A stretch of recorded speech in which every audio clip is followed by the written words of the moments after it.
Y el mensaje de hoy tiene por título: Aprovecha las estaciones de tu vida. Aprovecha las estaciones de tu vida. Y está basado en Eclesiastés capítulo 3, verso 1. Y posteriormente vamos a ver algunos episodios de la vida de José en Génesis. Pero vamos al pasaje que nos da el nombre al mensaje. Eclesiastés 3:1. En esta versión dice así: todo tiene su momento. Todo lo que sucede bajo el cielo ocurre de acuerdo a un plan. Todo tiene su momento. Todo lo que sucede bajo el cielo ocurre de acuerdo a un plan. En este pasaje, en Eclesiastés 3, sigue diciendo: hay tiempo para nacer, hay tiempo para morir, hay tiempo para construir, hay tiempo para destruir, hay tiempo para alegrarse, hay tiempo para llorar, y así durante varios versículos transmite esta idea. Ahora, ¿qué quiere decir? Que en la vida hay un tiempo para todo. No quiere decir, porque inclusive dice, hay tiempo para matar. No quiere decir que la Biblia esté mandando a matar a alguien. No. Más bien, esta es una figura retórica que quiere decir todo. Nacer, morir, construir, destruir y todo lo que está en medio. O sea, para todo hay un tiempo. Eso quiere decir. Esta palabra, que en nuestra versión de hoy dice, se traduce como momento, en la versión Reina Valera 60 se traduce como tiempo. Es una palabra casi, digo casi porque no es exactamente igual, pero casi equivalente a la palabra que en el Nuevo Testamento nosotros conocemos más, que es el kairos. En griego, kairos es el tiempo oportuno. En hebreo, esta palabra momento, que se traduce como momento, tiene la misma idea. Hay un momento oportuno de Dios para todo lo que sucede bajo el cielo. Esto nos lleva a pensar de esta forma: que hay estaciones para todo, estaciones para todo. Tal vez cuando pensamos en estaciones, lo primero que se nos ocurre son las estaciones del año: el invierno, la primavera, el verano, el otoño. Aunque en nuestro país, en este lado del mundo, no tenemos 4 estaciones, solo tenemos 2: el invierno y el verano. O dicho muy salvadoreño, cuando hay calor y no llueve, y cuando hay calor y sí llueve, porque así es aquí, ¿verdad? Entonces, las estaciones delimitan. Nosotros ya sabemos que cuando va llegando mayo empiezan las lluvias, y allá a finales de octubre se va terminando, y en noviembre ya casi no llueve, en diciembre no llueve normalmente, y el otro año sigue siendo así. Son estaciones y están marcadas. Ahora, no solamente hay estaciones en el año o en el clima, sino también hay estaciones en nuestra propia vida. Cuando nosotros nacimos, fuimos bebés. Después el bebé ya empieza a caminar, ya es un infante, creo que así le dicen, ya es un niño. El niño crece, llega a ser un adolescente. Después del adolescente es un joven, después de ser un joven, un adulto, y esa etapa es rápida. Y el adulto, la adultez dura más tiempo, hasta que finalmente llega uno a ser adulto mayor o anciano, y finalmente se acaba la vida. Esas son las estaciones de la vida. Y cada estación tiene un propósito. Por ejemplo, cuando los bebés nacen, y hablábamos el domingo pasado acerca de cómo Pedro usaba la figura de un bebé recién nacido para hablar del deseo que nosotros debemos de tener por la palabra de Dios. Y decía, así como un recién nacido anhela fuertemente la leche de su mamá, así tenemos que anhelar nosotros el conocer la palabra de Dios. Pero los bebés cuando cuando nacen y tienen hambre, lloran. Y lloran para llamar la atención de la mamá, y la mamá lo alimenta. Pero no pueden hacer otra cosa. Conforme ellos al principio van tomando solo leche, cuando ya le aparecen los dientecitos, ya empieza el proceso de irlos metiendo al arte de comer. aprenden a comer papillas, después poco a poco van comiendo más cosas y después de eso el niño empieza a caminar. Después de caminar, entonces ya el niño se desarrolla, por ejemplo, aprende a amarrarse los zapatos y poco a poco va aprendiendo a hacer diferentes cosas. Ahora, no podemos agarrar a un bebé y hacerlo que se amarre los zapatos, porque ni siquiera tiene conciencia que tiene pies. En esa etapa él está conociendo su cuerpo. No le podemos decir, amarrate el zapato o lo dejamos ahí tirado, hacete tu comida, porque no se puede. Es la etapa en la que él está o la estación en la que él está es una estación de dependencia. Y él en esa estación de dependencia de su mamá aprende muchas cosas. Conforme los niños van creciendo, entonces aprenden muchas de las habilidades que les van a servir en la vida, pero no podemos nosotros cambiar ese orden. Tampoco podemos decirle a un niño de 5 años, bueno, hijo, ya estás grande, te vas a casar y te vas de la casa. No se puede, porque no.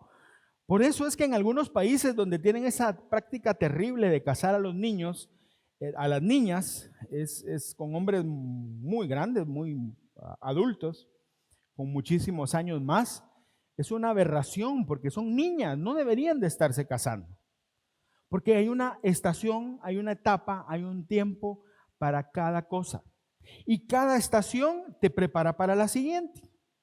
Cuando los niños aprenden a comer, ya no solamente leche, sino aprenden a comer cosas sólidas, poco a poco va su estómago, su sistema digestivo va desarrollándose y se prepara para comer otras cosas que su cuerpo va a necesitar antes.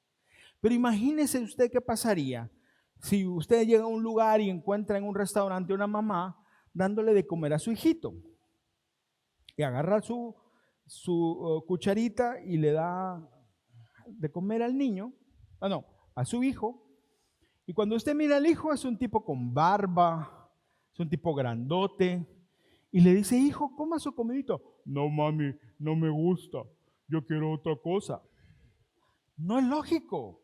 No es lógico. ¿Por qué? Porque ya pasó esa etapa. En ese momento el muchacho o el hombre debería estar comiendo solo, porque cada estación tiene un propósito. Debió aprender a comer cuando era chiquito y eso le va a servir cuando sea adulto. Tampoco es lógico que una mamá le esté amarrando los zapatos a un hombre de 30 años, a menos de que tenga algún problema por el cual no lo pueda hacer, claro, también. Pero si es una persona normal, sin ningún impedimento, no es normal que una mamá le amarre los zapatos. Es que no se los puede amarrar todavía, no ha aprendido. 30 años y no ha aprendido. Algo pasó. Porque las estaciones nos preparan, una nos prepara para la otra. Y por eso es tan importante lo que dice este pasaje en la segunda parte. Todo lo que sucede bajo el cielo ocurre de acuerdo a un plan. Todo. Y quiero resaltar esa palabra, todo.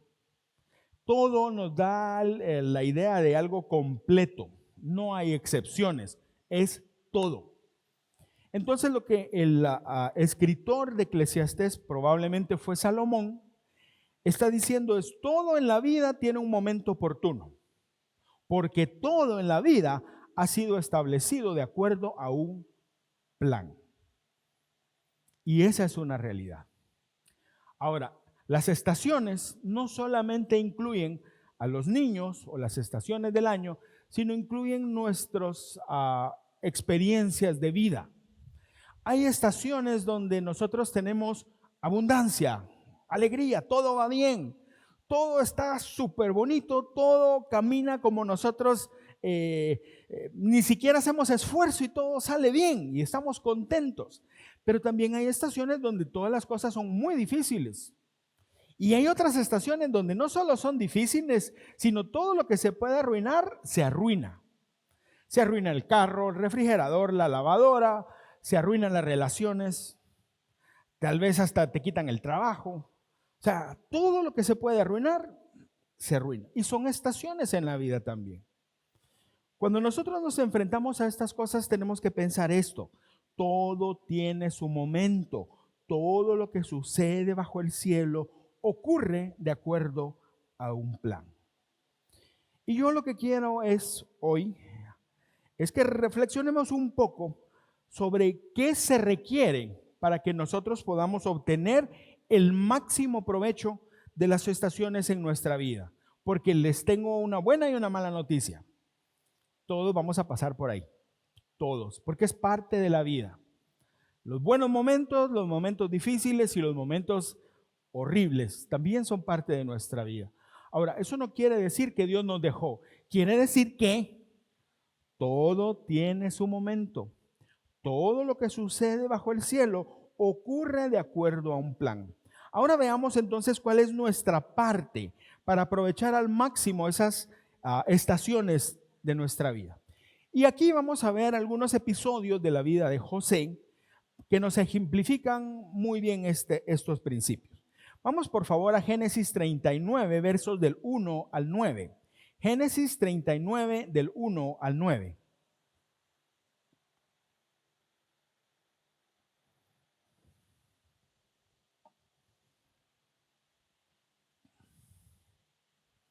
Este capítulo nos presenta así sin mucha cosa a José. Y dice así: cuando los mercaderes ismaelitas llevaron a José a Egipto, lo vendieron a Potifar, un oficial egipcio.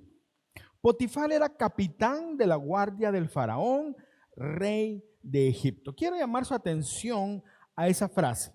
Potifar era capitán de la guardia del faraón, rey de Egipto. No está aquí por gusto, no está aquí puesta solo para llenar un espacio, sino tiene propósito, y vamos a ver por qué. Pero sigamos adelante. Verso 2. El Señor estaba con José, por eso tenía éxito en todo mientras servía en la casa de su amo egipcio. Los mercaderes ismaelitas llevaron a José a Egipto. Las primeras dos preguntas que surgen son estas. Primero, ¿quién era José? Y segundo, ¿por qué estaba en Egipto? Rápidamente, ¿quién era José? José era hijo de Jacob, y Jacob era hijo de Isaac, e Isaac era hijo de Abraham. Desde atrás para adelante, Abraham tuvo un hijo, fue Isaac. Isaac tuvo dos hijos, Jacob y Esaú, y de Jacob nacieron 12 hijos, y el número 11, el onceavo de esos 12 hijos fue José. Entonces, José viene de una generación de hombres con una promesa, una familia con una promesa. Sabemos cuál era la promesa que Dios le hizo a Abraham. Ahora, José tenía 10 hermanos mayores y uno menor. El menor era Benjamín. Los mayores, de los 10, todos lo odiaban a él. Todos lo odiaban a él. Ahora, ¿por qué lo odiaban? Lo odiaban porque él era el favorito de su padre. Inclusive, se menciona unos capítulos antes, en Génesis, que su papá le compró a él una túnica de colores.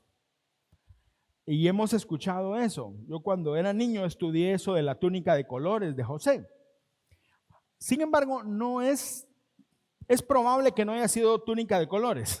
Y creo que es importante entender esto. ¿Por qué? Porque mire, yo me encontré por ahí una enseñanza, una explicación de lo que significan los colores de la túnica de José. El azul, no sé qué, el rojo, el verde, y una cosa que uno dice, wow, ¿de dónde salió eso? Pero lo más curioso es que probablemente esa palabra que se traduce como túnica de colores es la única vez que aparece esa combinación de dos palabras en toda la Biblia. Entonces los lingüistas no están seguros si realmente era de colores o no. Por eso, si usted lee otras versiones, por ejemplo la NBI, dice que tenía una túnica hermosa. Otra dice, tenía una túnica de mangas largas. Ahora, ¿por qué lo dice? Y aquí es donde viene lo importante. Porque las túnicas de mangas largas y de telas finas no eran las túnicas del día a día. Las túnicas del día a día eran de telas que eran más fáciles o más apropiadas para trabajar. Pero José tenía una túnica de mangas largas que usaban los que no trabajaban. Y aquí viene lo interesante. Ahora, ¿por qué?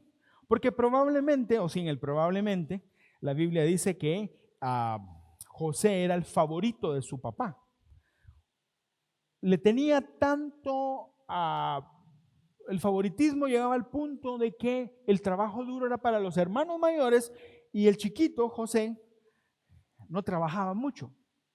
Esto lo que indicaba era favoritismo. Y eso hacía que sus hermanos se enojaran más con él. Y que sus hermanos dijeran, no, este se la gana fácil, híjole, y lo odiaban. Pero agreguen algo más. Dios le dio a José 2 sueños. Ambos sueños tienen un mismo significado y es que José iba a estar en eminencia. Y a los hermanos ya les caía mal José porque el papá lo mimaba, dirían ellos, así dicen los hermanos mayores de los menores. Yo digo menores porque yo soy menor también, que los papás lo miman a uno y sí lo miman. La verdad es que sí. Vos después tenés que aceptarlo. Pero en realidad sus hermanos lo odiaban por el favoritismo y porque no les gustaba la idea de que un día él fuera superior a ellos. Así que sus hermanos hicieron un complot para deshacerse de él. Quisieron matarlo.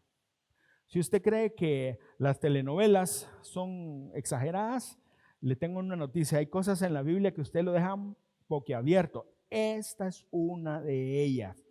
Génesis 37, 19 y 20 dice, se dijeron unos a otros los hermanos, ahí viene ese soñador, así le decían. Ahora sí que le llegó la hora. Imagínense eso. Vamos a matarlo y echarlo en una de esas cisternas y diremos que lo devoró un animal salvaje. Pero quiero llamar su atención a esta última frase. Y a ver en qué terminan sus sueños. A ver en qué terminan sus sueños. Ahora, los sueños de José fueron dados por Dios. Tienen que ver con un propósito. José tenía un propósito. Y los hermanos, sin idea de lo que estaban haciendo, estaban interfiriendo, tratando de interferir con ese propósito de Dios. Ahora, lógicamente, no lo mataron, porque Rubén y Judá, 2 de los hermanos mayores, se opusieron, más bien lo metieron en una cisterna, pero no lo liberaron. Lo vendieron como esclavo. Génesis 37, 28. Sacaron a José de la cisterna y se lo vendieron a los ismaelitas por 20 piezas de plata. Fue así como se llevaron a José a Egipto. Aquí respondemos las dos preguntas. ¿Quién era José? José era descendiente de Abraham, era de la familia que Dios le había, del hombre al que Dios le había dado una promesa, Abraham, y estaba en Egipto porque sus hermanos lo traicionaron. Una cosa es que un socio de negocios te haga una jugarreta y que te traicione. Otra cosa es que una persona que amas y que debería de cuidarte porque eran hermanos mayores te traicionen. Eso le pasó a él. Y así fue a parar a Egipto. Ahora vamos al verso 1. Dice la Biblia, lo vendieron a Potifar, los ismaelitas lo vendieron a Potifar, capitán de la guardia del faraón. ¿Qué quiere decir? Que Potifar estaba en la corte real. Potifar era alguien cercano al faraón y eso es importante. Versículo 2, el Señor estaba con José, por eso tenía éxito en todo. Y aquí eso nos puede causar un poco de problema. Porque uno dice, bueno, pero si estaba sí, el Señor estaba con José, ¿por qué permitió que sus hermanos lo vendieran? ¿Por qué no lo libró? ¿Por qué no lo sacó de la cisterna y castigó a los hermanos que se lo merecían, por supuesto? ¿Por qué si Dios estaba ahí no hizo nada? Y esa es la pregunta que muchas veces nos hacemos. ¿Por qué a veces Dios no hace nada? Y es una pregunta, honestamente, es una pregunta difícil, porque requiere ver mucho dentro de la Biblia lo que la Biblia enseña sobre el sufrimiento. Próximamente vamos a iniciar una serie sobre el sufrimiento y vamos a tener una serie de enseñanzas sobre el libro de Job. No solamente sobre el principio y el final, como es normal, que muchas veces, sino vamos a ver dentro del libro de Job cómo se aborda el sufrimiento, cómo la Biblia enseña que Dios aborda el sufrimiento humano y cómo los humanos creemos que Dios lo hace. Eso es otra cosa. Pero bueno, volviendo al tema, ¿por qué si Dios estaba con él, por qué no lo libró? A veces Dios hace eso. A veces Dios no nos libra. A veces Dios permite que lleguemos y que lleguemos al punto en el cual sufrimos, al punto en el cual nosotros muchas veces nos quebramos. Y eso no quiere decir que Dios no esté presente. Yo quisiera darle una respuesta más acertada, pero la Biblia, bueno, cuando estudiemos sobre Job, vamos a ver un poco más. Pero lo que sí es cierto es esto: Dios es un Dios de propósitos. Dios es un Dios de propósitos. Entonces encontramos la declaración más importante de toda la vida de José. El Señor estaba con José, por eso tenía éxito en todo. Eso explica todo en la vida de José. A pesar de que era un esclavo, a pesar de que fue arrebatado de su familia, a pesar de eso, Dios estaba con él. Y no solo estaba con él, lo bendecía. Versículo 2 también dice que mientras servía en la casa de su amo egipcio. El Señor estaba con José, por eso tenía éxito en todo, mientras servía en la casa de su amo egipcio. La vida de José había dado un vuelco. De ser el hijo que tenía la túnica de mangas largas, tal vez de colores, pero que tenía una posición privilegiada en la familia, pasó a ser un esclavo. Un esclavo no tenía derecho a nada. Un esclavo hacía lo que el amo quería. Los amos tenían el poder aún de la vida y muerte sobre los esclavos. En ese tiempo en Egipto, los amos podían decidir sobre la vida de sus esclavos. Si yo era esclavo y le caía mal a mi amo, me podía mandar a matar y no había ningún problema con él, porque yo le pertenecía a él. Y esa era la situación de José. Ya no era hijo de un rico o de un hombre rico en Canaán, de Jacob, sino era un esclavo y en una tierra extraña. Imagínense la gente que se va de aquí, por ejemplo, a Estados Unidos y no habla el idioma. Algunos estudian y lo aprenden, otros nunca lo hablan. Pero es lo mismo que usted llega a un lugar donde no conoce el idioma y en una posición difícil. Eso fue lo que le pasó a José. Ahora, vamos a la actitud de José, porque aquí encontramos una gran lección. Y quiero recalcar esta palabra: mientras servía en la casa de su amo egipcio. Mire, cuando José llegó, José tenía claro algo: soy esclavo y tengo que hacer lo que me digan. Y yo me imagino, y déjenme imaginarlo así: José, hay que pasar todos aquellos bultos de aquí para allá. Sí, señor. Y para allá. José, hay que cuidar a los animales. Boom. José, hay que limpiar aquí. Va.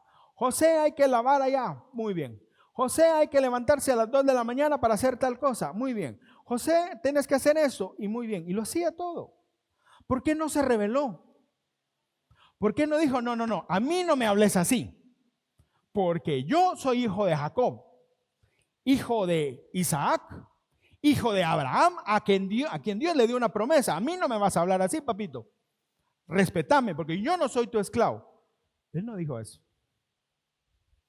Él no dijo eso. Más bien, aceptó su posición en esa estación. La Biblia nunca registra que José se quejó. Y después se puso la cosa peor porque fue a parar a la cárcel. Ustedes conocen la historia. Lo que sobresale aquí es la actitud de José. Dios lo prosperaba porque él servía a su amo egipcio. Dios lo prosperaba porque la actitud de José era la actitud correcta donde estaba. Y este es el primer consejo: ¿cómo aprovechamos nuestras estaciones y sacamos el mejor provecho? Primero, asume tu posición en la estación. Asume tu posición en la estación. Miren, esto es como que un niño dijera, un bebé dijera, no, yo no soy un bebé, yo soy un hombre grande y yo voy a ir a trabajar. Ustedes vieron una caricatura, una película que se llamaba, ¿cómo se llamaba aquel bebé jefe? ¿Cómo? Jefe en pañales. Una cosita así con pañales y todo, pero él era el jefe. O sea, eso es un chiste, ¿no? Ningún niño lo va a hacer. ¿Por qué? Porque no es el momento, es un niño, tiene que aprender y después será jefe o lo que sea, pero aquí es un niño. Y es igual de chistoso que José hubiera dicho, no, yo no trabajo porque yo tengo una túnica de colores o de manga larga, yo no lo hago. Es ilógico. Lo primero que tiene que hacer uno es asumir su posición en esa estación. Ahora, es ilógico, pero para algunos no parece ilógico esto. Hay momentos en la vida, hay estaciones en la vida donde hay enfermedad. Y vas donde el doctor y el doctor te dice, usted tiene esto, con esas palabras que nosotros los mortales no entendemos, que los médicos las entienden a la perfección y nosotros más miedo nos dan porque no las entendemos. Y es igual de paradójico que alguien, después de recibir un diagnóstico, diga, no, yo no lo recibo. ¿Usted qué cree? Que la enfermedad va a decir, ay, no, mejor me voy. Mire, doctor, mejor anule el examen porque yo me voy a ir. Perdone, oye, disculpe. No. Que yo acepte o no acepte una enfermedad o que yo acepte o no acepte una situación mala en mi vida, no cambia las cosas. Y eso tenemos que tenerlo claro. La realidad, mis amigos, es la realidad. No la podemos cambiar. Existe un pensamiento místico, mágico, que a algunos hace creer que con solo decir yo no recibo, eso se va. No es cierto. Y no es cierto porque yo diga que no, mis amigos. ¿Es cierto? No es cierto porque la Biblia dice que no es así. Cuando la realidad llega, llega. Si la enfermedad llega, llega. No estoy diciendo que Dios no tenga el poder para hacer un milagro. Claro que lo tiene. Y si Dios lo quiere, lo va a hacer. No estoy diciendo eso. Estoy diciendo que cuando venga lo que sea a nuestra vida, tenemos que recibirlo porque es la realidad de la vida. No podemos negar. Mire, a todos nos va a llegar esto. A todos en algún momento podemos perder nuestro empleo, nuestro negocio puede fallar. Todos podemos perder un ser amado y todos perdemos seres amados, es parte de la vida. Todos perdemos cosas materiales a veces. Podemos perder una posición. Yo antes era don Juan Carlos y ahora soy el Juan Carlos. A todos nos pasa. A veces has trabajado tanto en algo y todo se arruina en un segundo. Y todo se fue, ya no está. Tal vez construiste una relación y de repente se rompió. Ahora, ¿qué pasa? Esa es la realidad, mis amigos. No podemos negar la realidad. Hay circunstancias que no podemos modificar. Habrá otras que sí podemos cambiar. Habrá otros momentos en los cuales nosotros podemos hacer algo y transformarlo. Sí, pero hay otros que no. Y tenemos que ser sabios y entender que cuando la realidad es lo que es, tenemos que enfrentarla y se acabó. ¿Y cómo lo hacemos? Asumiendo nuestra posición en la estación. De nada sirve que estemos, es que yo antes en el trabajo que tenía ganaba muy bien y me iba cuando quería cambiar mi closet, mi ropa, me iba a los Estados Unidos a comprar mi closet. Pero ahora me toca ir a La Paca a comprar porque no tengo. Pero es la realidad. ¿Qué vas a hacer? Puedes estar anhelando ir allá y no vas a ir, tal vez no rápidamente, o vas a comprarte algo que te sirva y ya estuvo, o no. Ahora, Dios muchas veces permite esas cosas en nuestra vida porque quiere mostrarnos algo, nos quiere enseñar algo. Muchas veces necesitamos ser confrontados por Dios. Y como no estoy seguro si fue C.S. Lewis quien dijo esto, pero él dijo, él dijo, el sufrimiento es el megáfono de Dios para hablarle a su pueblo. A veces no entendemos por las buenas, entonces Vamos a tener que entender de otra forma, porque Dios nos habla de esa manera. Y ojo, no quiere decir que Dios te abandonó, quiere decir que es un tiempo, una estación que Dios permite para tu bien. Sí, pero ¿cómo puede ser bien, para mi bien, que yo esté enfermo? ¿Cómo? Yo no sé. Preguntémosle a Job, cuando estudiemos Job le vamos a preguntar a Job. Pero muchas veces las cosas no tienen que ver conmigo, tienen que ver con alguien más. Y Dios me usa a mí para eso. Por eso el primer consejo, mis queridos amigos, es no neguemos la realidad, sino adaptémonos a la estación que vivimos. Pablo a eso le llamó de otra forma, le llamó contentamiento. Pablo decía, he aprendido a vivir con abundancia, pero también con escasez. Sé tener mucho y sé vivir con muy poco, porque en todo y por todo he sido enseñado. Porque todo lo puedo en Cristo que me fortalece. Y ese es el primer consejo. Asume tu posición en la estación. Después de la guerra interna que vivió Estados Unidos en 1700, por ahí, un general confederado, el general Lee, hay una historia que él estaba en una casa de una mujer muy rica, de una mujer viuda muy rica, y estaban tomando el té en el jardín, y la señora no paraba de quejarse de que por la guerra había perdido esto y el otro y aquello y esto, y que la guerra era terrible y que la guerra ya había terminado hacía años. Y entonces la señora le dijo al general Lee, mire, y él vio un tronco quemado que medio tenía algunas ramas muertas, pero estaba ahí. Esa era una planta de magnolias, era un árbol de magnolias. Daba un olor delicioso y por generaciones, mi abuelo, mi papá, yo cuando era niña, y yo quería que mis hijos también lo disfrutaran, pero lo quemaron los soldados y esto y el otro, y la señora hablaba y amargura hasta que el general Lee le dijo, mi querida señora, córtelo y olvídelo. Córtelo y olvídelo. Hay cosas en nuestra vida que tenemos que hacer eso. Córtelo y olvídelo. Muchas veces vivimos en el pasado y queremos aferrarnos a un pasado. Primero, ya no está la realidad. Segundo, no va a volver. Y hay quienes viven aferrados a cosas así. ¿Qué tenemos que hacer, amigos? Córtelo y olvídelo.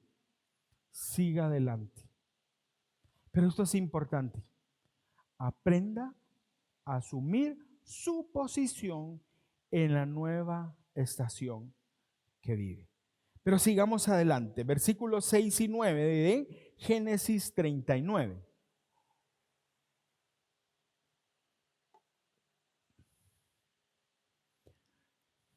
Y aquí explica que Potifar le dio a José total y completa responsabilidad administrativa sobre todas sus posesiones.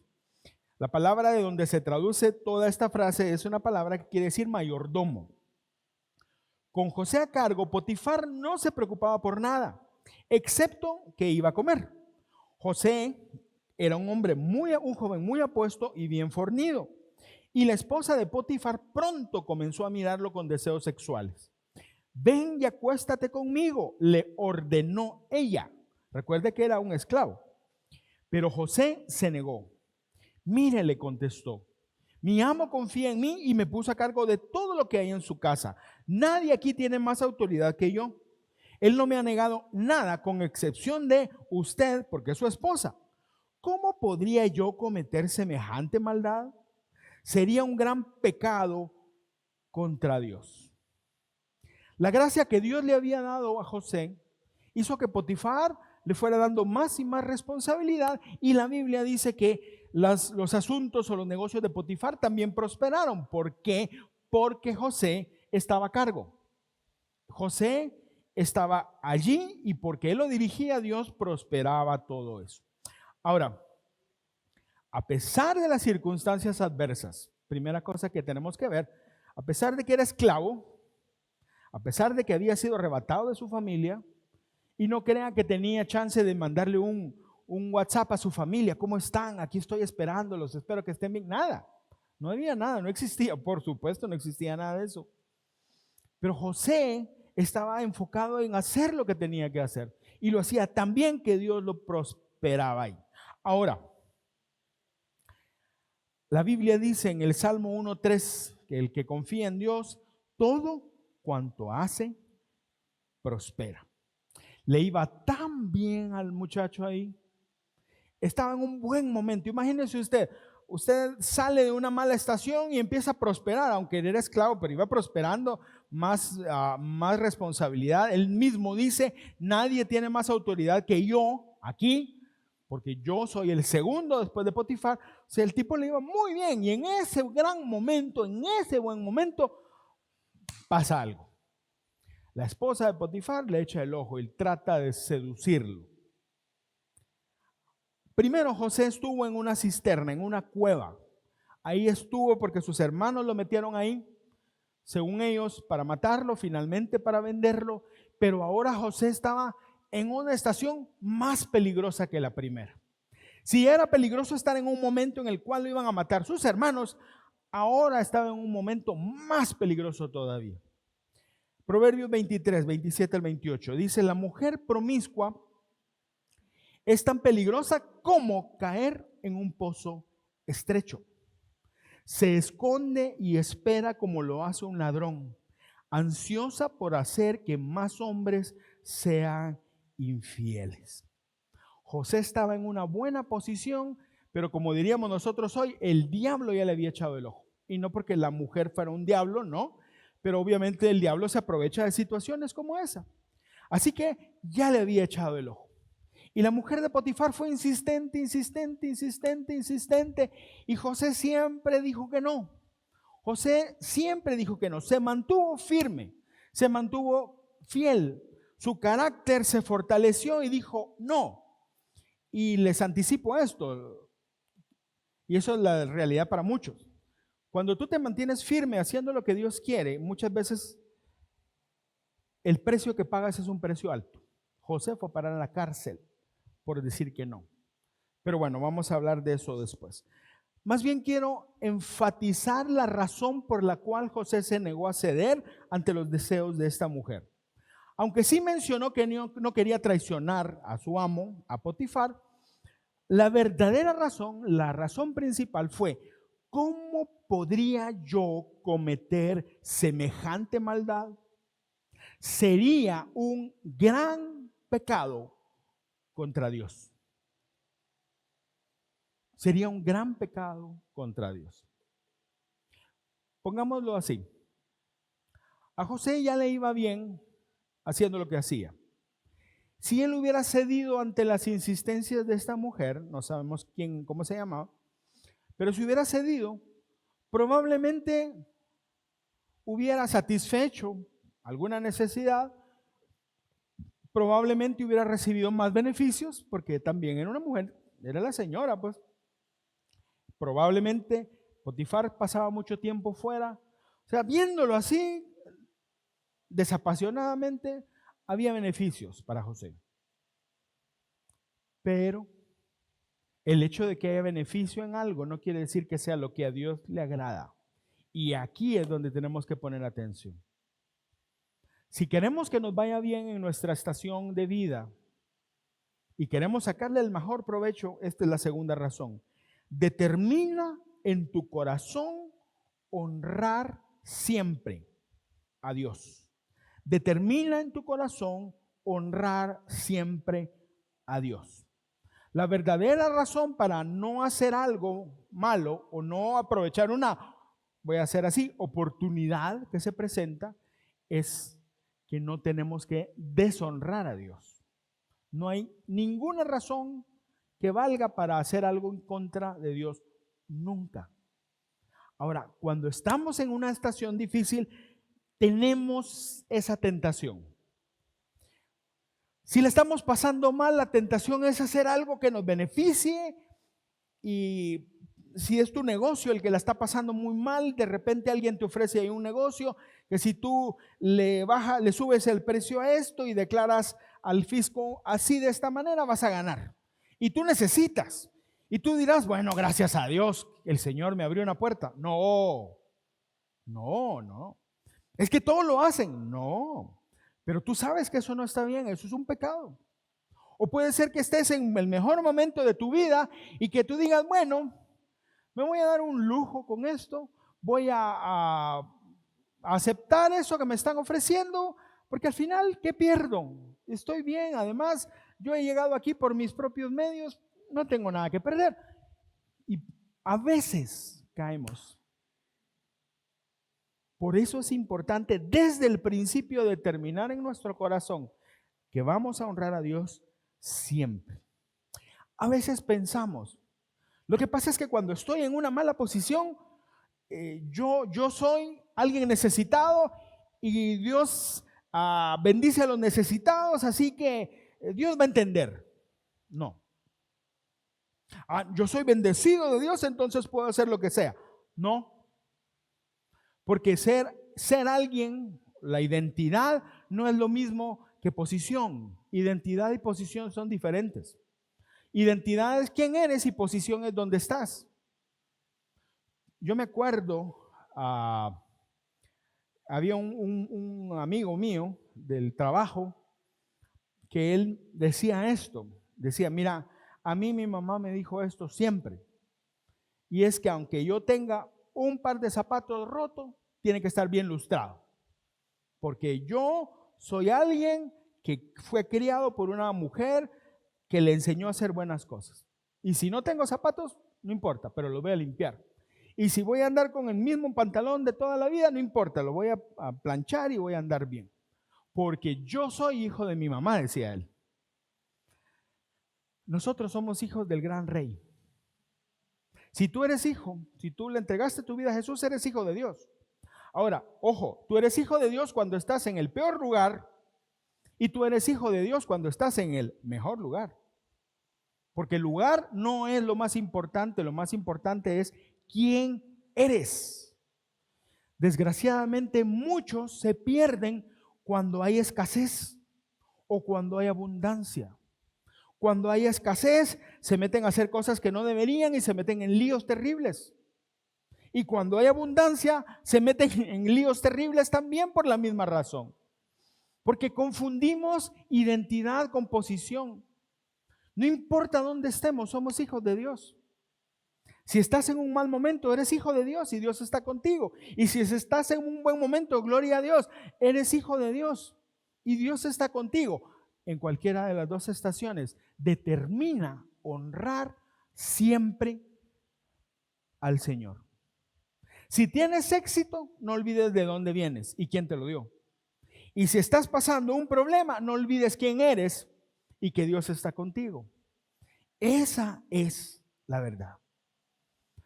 Hace unos años leí una historia en Bogotá, esto pasó en Bogotá.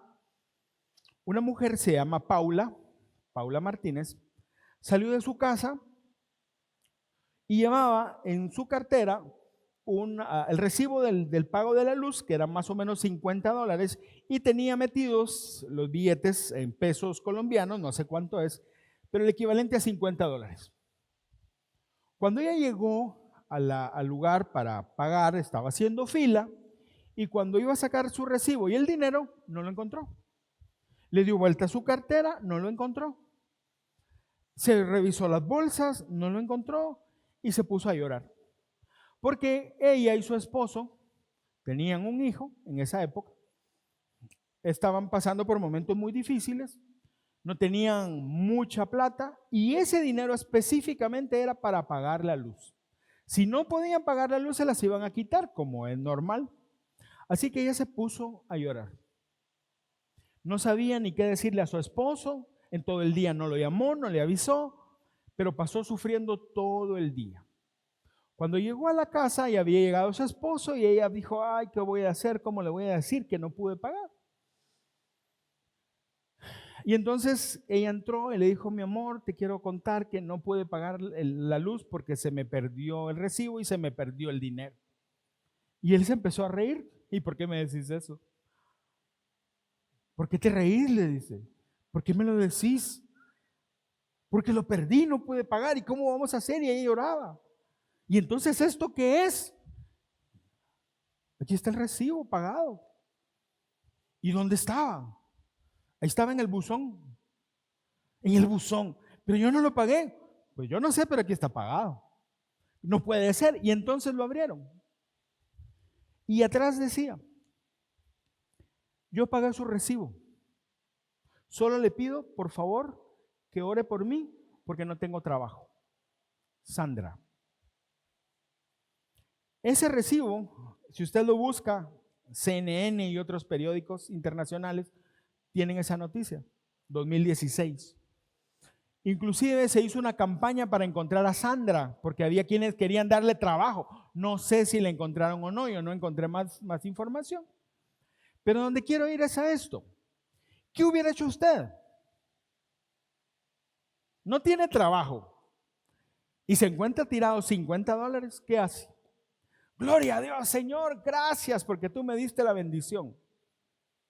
¿Qué hubiera hecho? Sinceramente. Esta mujer decidió hacer lo correcto. Ella sabía, puesto que estaba el dinero dentro del recibo, sabía para qué era. Pudo haber ido a dejar el recibo ahí con el dinero, pero fue a pagar el recibo y regresó a dejar el recibo pagado a la casa. Obviamente ahí estaba la dirección. ¿Qué hubiera hecho usted? Lo que hacemos en la estación en la que estamos es importante, porque nuestro carácter es con lo que Dios está, o es lo que Dios está formando a lo largo de toda nuestra vida. Los tiempos de abundancia o los de escasez revelan lo que hay en nuestro corazón y afirman lo que hay en nuestro corazón. Por eso, mis queridos amigos, determinemos en nuestro corazón siempre honrar a Dios. Y vamos al último consejo. Vamos a dar unos saltos de unos años. Génesis 45, versos del 1 al 8.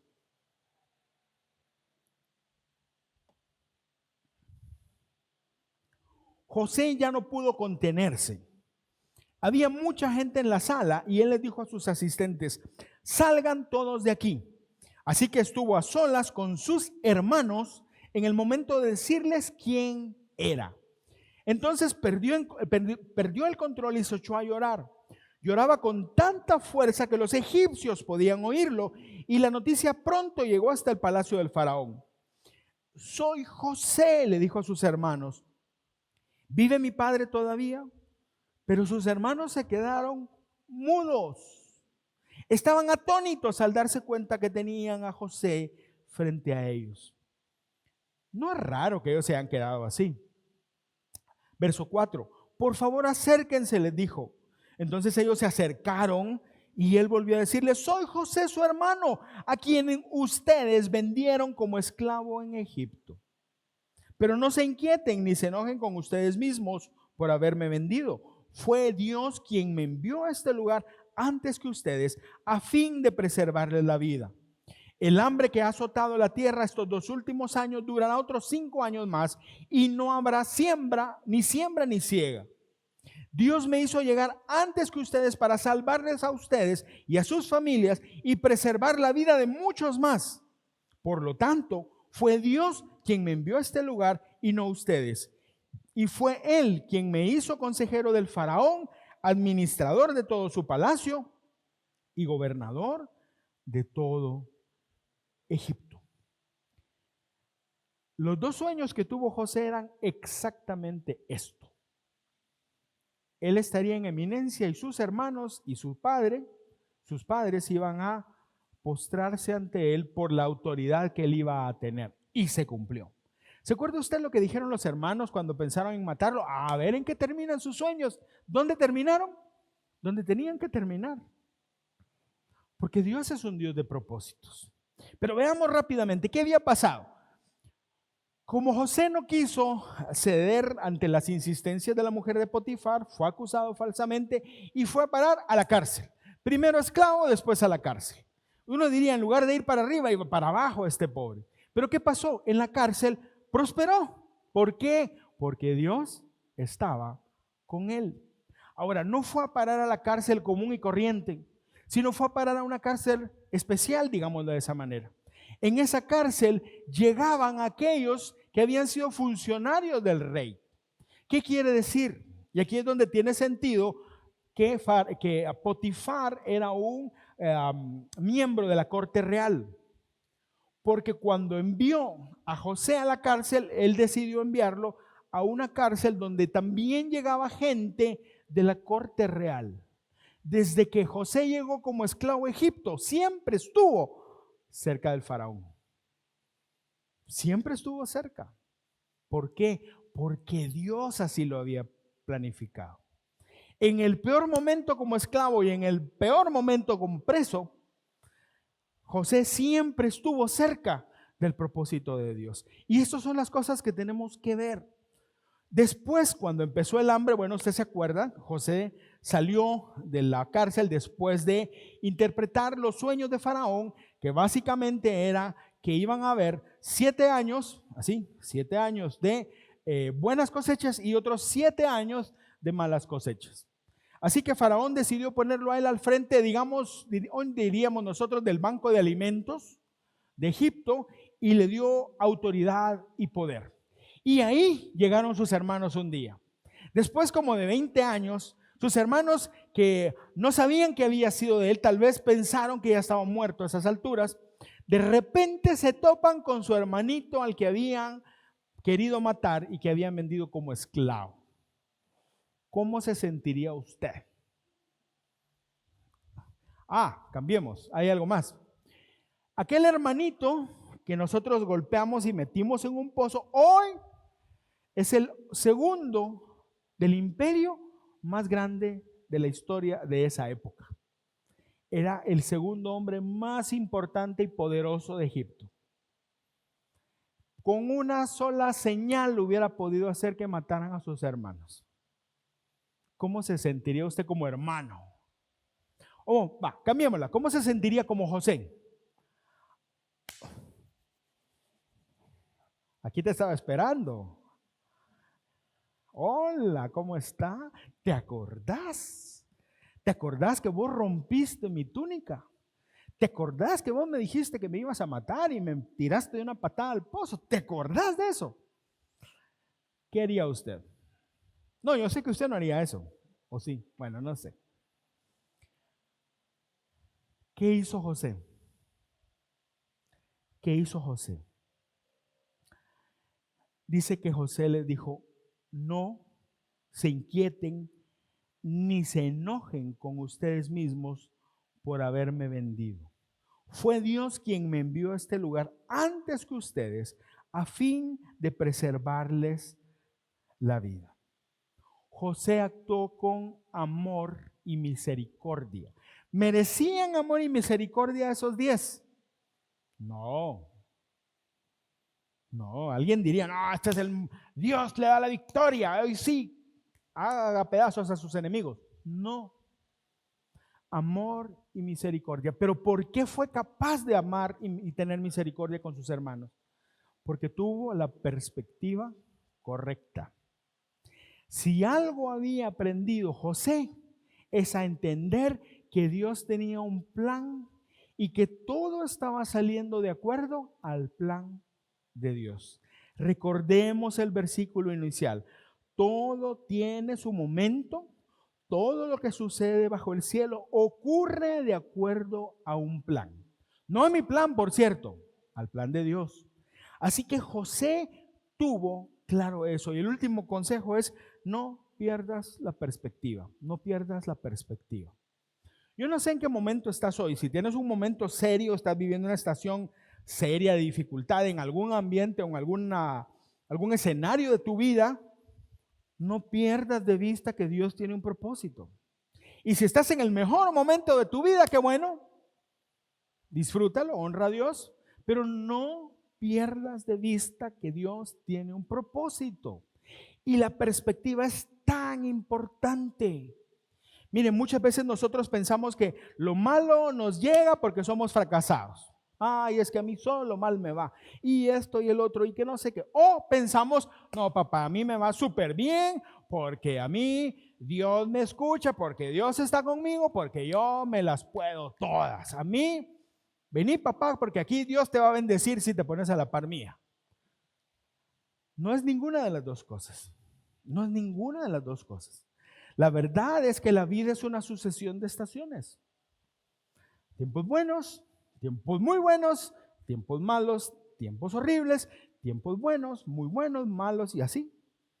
Esa es la vida, así es la vida. Toda la vida de las personas es de esa manera. Ahora, no quiere decir con esto que es al azar. Ah, qué buena suerte tuvo esto. Por eso es que tiene suerte, le fue bien, y yo tengo mala suerte. Qué buena suerte tuvo Valesca de casarse con Juan Carlos. Si no me echo yo flores. La buena suerte y la mala suerte, no.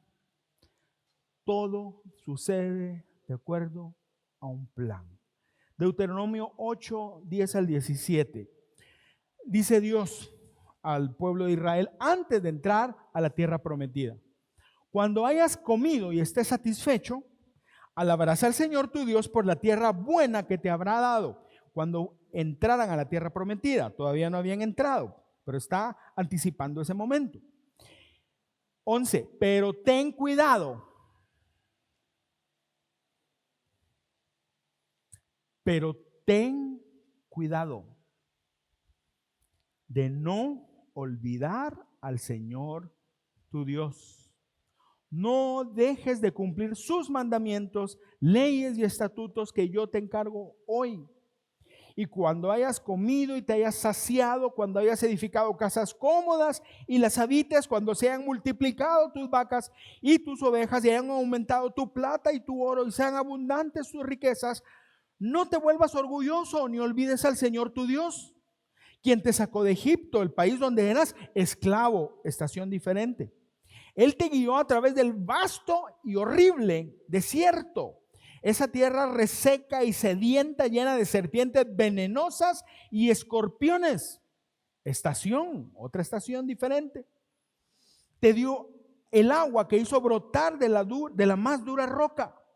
En el desierto te alimentó con maná, comida que jamás conocieron tus antepasados y tampoco ninguno después de ellos. Y dice, así te humilló y te puso a prueba para que a fin de cuentas te fuera bien. Para que a fin de cuentas te fuera bien.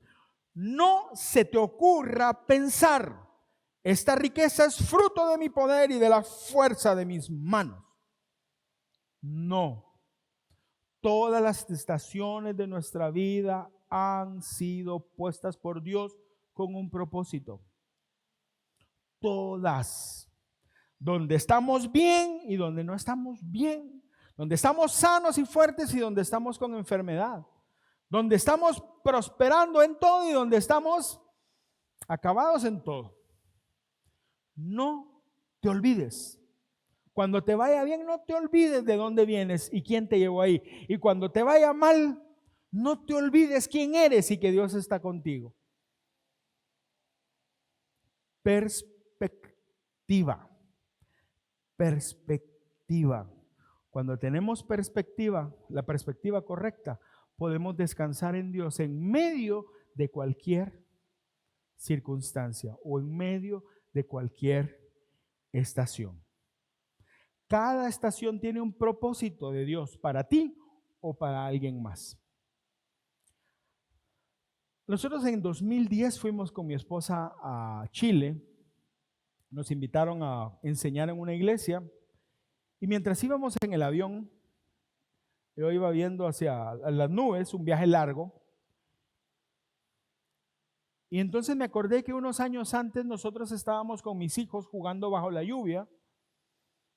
Y nos bañábamos después, porque no teníamos agua en la casa y gracias a Dios era invierno y nos bañábamos con agua de lluvia. En esa época también hacíamos fogatas en el jardincito porque no había luz.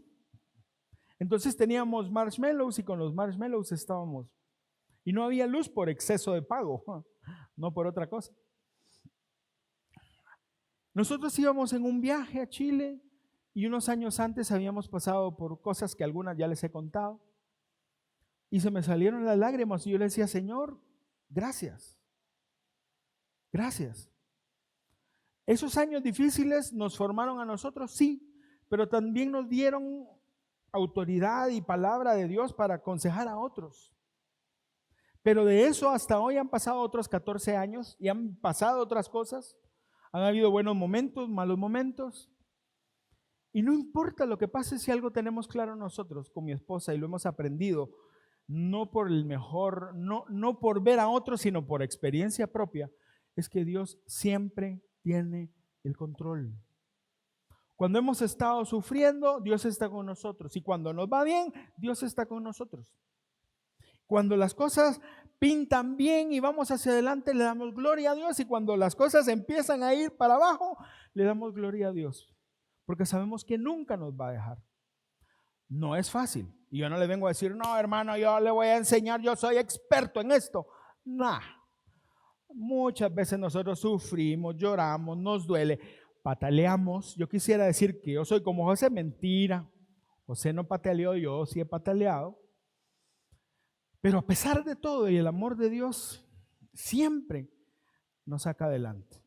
Y es lo que te quiero decir. No importa lo que pase, ahorita o que venga tu futuro, Dios está contigo. Lo importante no es dónde estás, sino quién eres. Eres hijo de Dios. Y así como Dios estuvo con José cuando era esclavo, cuando era prisionero, también estuvo con José cuando fue el gobernador de Egipto. Y a lo que se refería José es que si él no hubiera estado en la posición donde estaba, cuando sus hermanos llegaron con necesidad de alimento, probablemente se hubiera muerto. Jacob y toda su descendencia. Y con eso se muere la promesa que Dios le había dado a Abraham. Lo que Dios estaba haciendo con José era preservando la promesa que le dio a Abraham.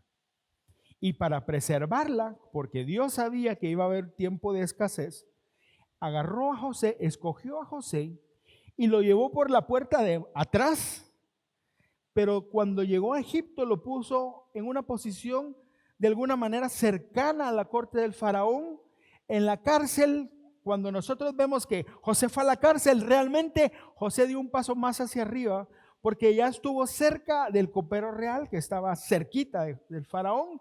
Y cuando llegó el momento, ese copero real le habló al faraón de José, y José llegó ante el hombre más importante, el hombre que podía salvar la vida de toda su familia. Ahora, José no lo supo al principio. José se dio cuenta cuando estaba ahí. Lo mismo es contigo. No te das cuenta al principio de lo que está pasando. Y muchas veces no entiendes lo que está pasando. No importa. Confía en el que sí sabe lo que está haciendo. Y el que sabe lo que está haciendo es Dios. ¿Cómo aprovechamos al máximo las estaciones de nuestra vida? Primero, asumiendo la posición en la estación. La realidad, mis amigos, es la realidad. Hagamos lo que tengamos que hacer. Segunda cosa, determinemos en nuestro corazón siempre honrar a Dios. En buenos momentos, en malos momentos, siempre honremos a Dios. Y tercero, nunca perdamos la perspectiva. Dios está en control y Dios tiene un propósito en nuestras vidas. Y quiero pedirte que te pongas en pie, por favor. Y quiero cerrar con este último versículo.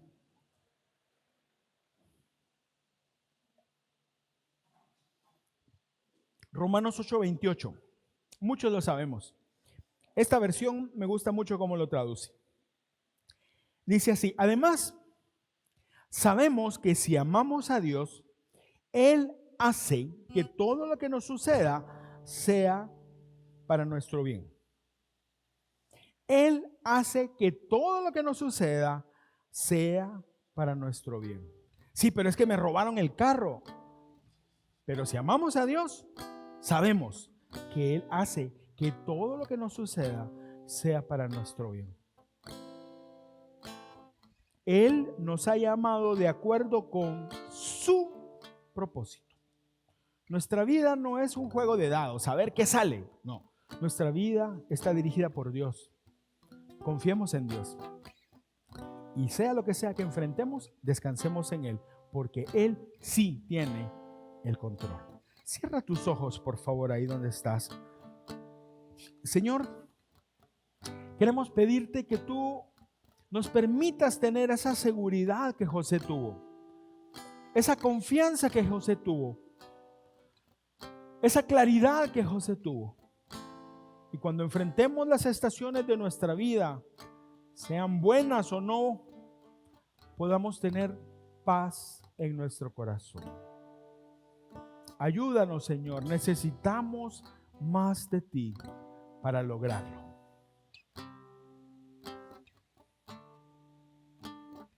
Vengo a ti, oh Señor, a rendir mi corazón. Quiero más de ti.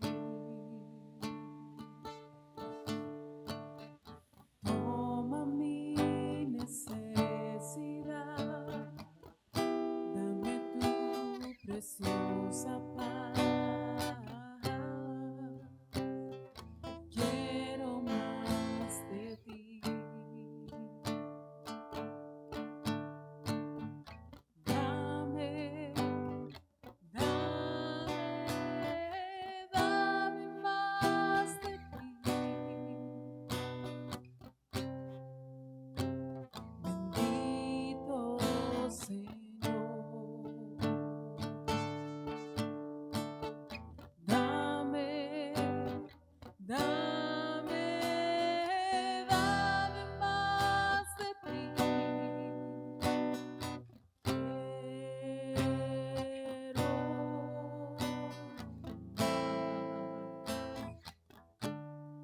de ti. Vengo a ti, oh Señor, a rendir mi corazón. Quiero más de ti. Toma mi necesidad, dame tu preciosa paz. Quiero más de ti. Dame, dame más de ti. Bendito Señor. Dame, dame más de ti.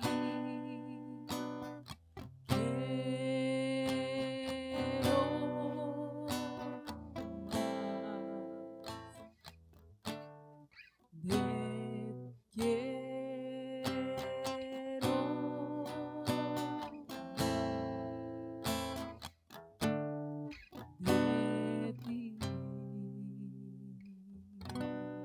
Oh, de ti. Señor, si algo tenemos claro es que necesitamos de ti. No importa si son los mejores momentos de nuestra vida hasta hoy o son los que consideramos los peores momentos. No importa. Necesitamos de ti. No hay nada ni nadie que nos pueda dirigir, que nos pueda sostener, que nos pueda levantar cuando caemos o que nos pueda sostener para que no caigamos, más que tú, Señor. Por eso, bendito Dios, te pedimos que nos permitas conocerte más y tener más de ti. Dios, afirma nuestro corazón para entender esto. Nuestra vida es una sucesión de estaciones. Algunas van a ser muy buenas, otras no. Otras van a ser malas y tal vez hasta alguna terrible. Pero no importa dónde estemos, seguimos siendo quienes somos. Somos tus hijos. Y donde estemos, tú vas a estar con nosotros. Y si es un momento de sufrimiento, tú nos vas a guardar y bendecir. Y si es un momento de prosperidad, tú nos vas a sostener y bendecir. Ayúdanos, Dios, a determinar en nuestro corazón honrarte siempre en todo lo que hacemos. Sea que nos vean o sea que nadie nos vea. Porque cualquiera que sea la razón, siempre tú estás viéndonos a nosotros. Y tú sí sabes lo que ocurre en nuestra vida. Señor, ayúdanos siempre a hacer todo lo correcto. Aunque sea difícil, aunque nos cueste mucho hacer lo correcto, Señor. Pero ayúdanos a tener esa fortaleza para hacerlo. Ayúdanos a tener el carácter necesario para salir y seguir adelante contigo. Bendito Dios, te pedimos, Padre Santo, que nos ayudes a tener siempre claro que tú tienes el control de todo, que aunque para nosotros las cosas se rompieron y no sabemos ni siquiera qué hacer, ni por dónde empezar, tú sí lo sabes. Tú sí sabes dónde tenemos que ir. Tú sí sabes qué tenemos que hacer. Ayúdanos a confiar y a descansar en ti, Señor, porque tú tienes un propósito para nuestras vidas. Oro por aquellos que están pasando por momentos difíciles en su vida, en el área o en el escenario que sea, personal, familiar, de trabajo, de negocios, de salud, lo que sea. Y te pido que los fortalezcas, Dios, y que tú los uses para bendición, para glorificar tu nombre, Dios. Que se aprendan las lecciones personales que hay que aprender, porque siempre hay cosas que aprender, pero también que podamos estar dispuestos a reflejarte a ti y que otros puedan conocerte a ti a través tal vez de nuestro propio sufrimiento. Oro por aquellos que están muy bien en su tiempo o en su vida, Señor, en este tiempo. Te pido que los sostengas y que los libres de apantallarse por lo que el mundo les muestra y que siempre estén aferrados a ti, porque tú los llevaste ahí con un propósito, como lo hiciste con José. Y tu propósito se cumplirá porque tú eres un Dios de propósitos. Y ayúdanos a entender, Dios, que aunque las cosas se pongan difíciles, lo que tú has planeado hacer en nuestra vida, siempre lo vas a hacer. Solo ayúdanos a ser dóciles a tu dirección, Señor, y a caminar contigo hasta el final. Buen Dios, gracias porque podemos descansar en ti sabiendo que tú sí sabes lo que haces y tú tienes el poder para hacer lo que quieres en nuestra vida. Señor, gracias por este tiempo. Te pedimos, Dios, que nos bendigas y que ahora que salimos y que traemos nuestras ofrendas y diezmos al alfolí, tú bendigas esas ofrendas y diezmos, Señor, que son traídas por tu pueblo para honrarte a ti y para que tu nombre sea proclamado en el mundo a través de lo que la iglesia hace. Bendice a cada familia, Señor, prospérales y que, como dice tu palabra, dales la semilla para que puedan alimentarse, pero la semilla también que para que puedan sembrar en la tierra de tu reino, porque allí es donde hay fruto y fruto abundante para tu gloria. Salimos de este lugar agradecidos, retados a caminar de tu mano y así como José, Señor, ser ejemplo y bendición para muchas personas. En el nombre de Jesús, amén y amén. Gloria a Dios. Dale un fuerte aplauso al Señor, querido hermano. Que Dios le bendiga, que la gracia del Señor esté sobre su vida y nos vemos el próximo domingo y los jueves a las 7:30 en nuestra reunión de oración. Buen día, que Dios les guarde.